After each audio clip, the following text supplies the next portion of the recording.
two Pharisees, Ray Comfort and Kirk Cameron, are against drinking alcohol. What does the Torah say?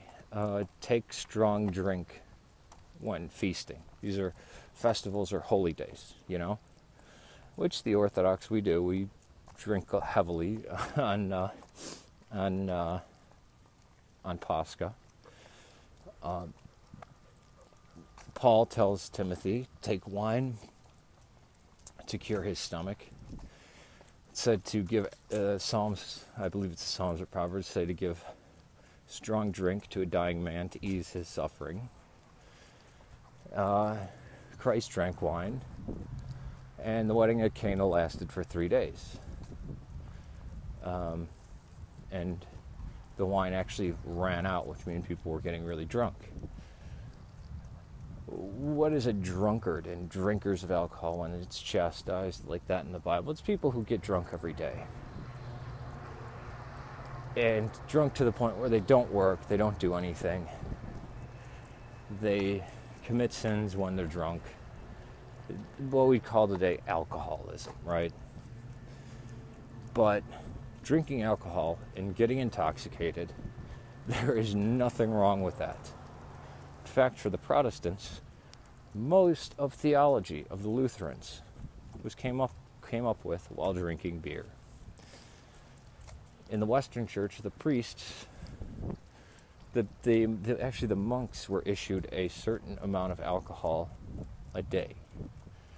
And it was the monks that invented hard alcohol, at least brandy. They concentrated wine to make it easier to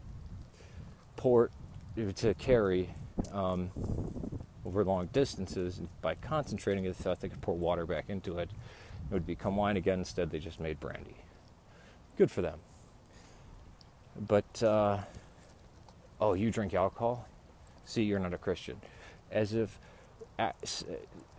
this is the thing about the evangelicals, the Pentecostals, the Westerners. If they see you committing a sin, it's all about legalism.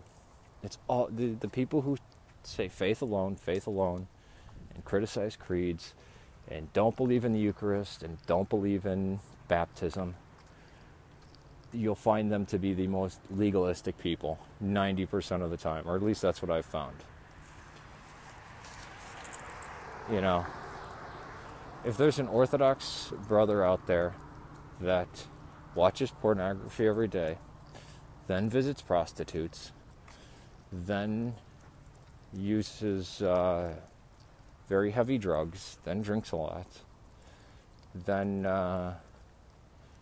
gets into fights.